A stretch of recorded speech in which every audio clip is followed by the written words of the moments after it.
ditempel.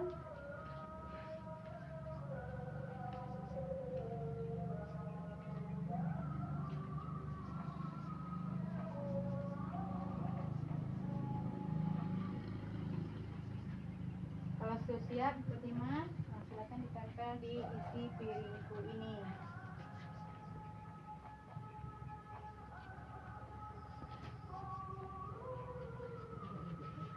Silakan ditempel, Bu Fatimah.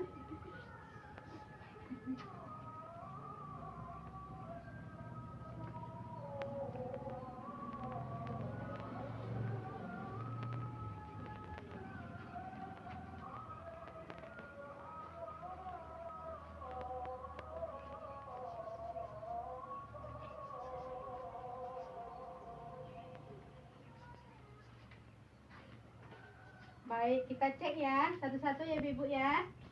Makanan pokok yang ditempel oleh Ibu Mela itu ada padi yang ada di sekitar kita ya. Padi diolah menjadi beras, beras diolah menjadi nasi ya.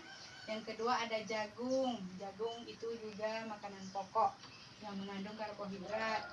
Yang kedua lauk pauk itu ada ikan lele, ada ayam, ada telur. Ya, ikan lele sebagai hasil perikanan, ayam dan telur sebagai hasil peternakan ya. Selanjutnya yang buah-buahan itu ada pisang, ada pepaya.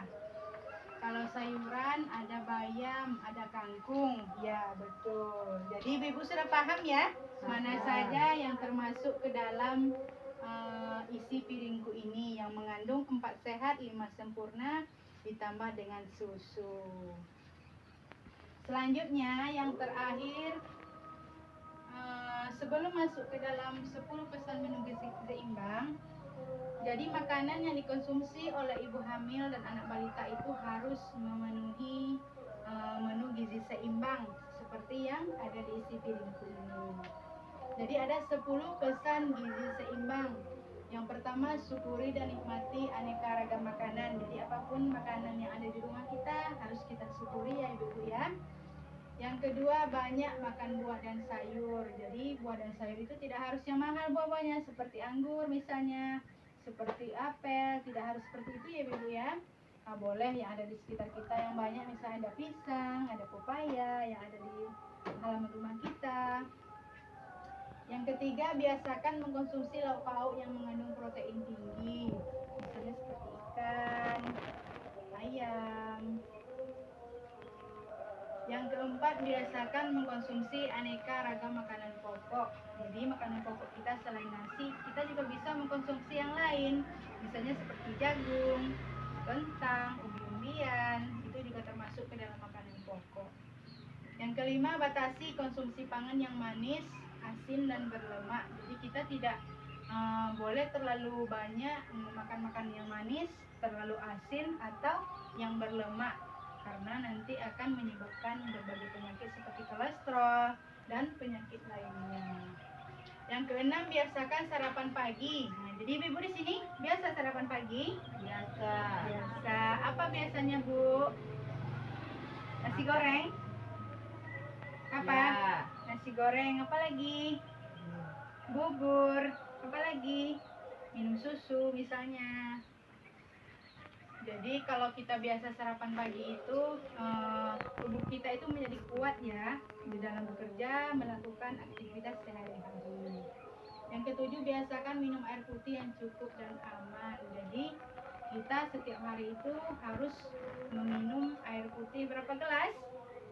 8 gelas minimal sehari ya Ibu ya, agar kita tidak kekurangan cairan. Yang kedelapan, lakukan aktivitas yang cukup dan pertahankan berat badan yang ideal.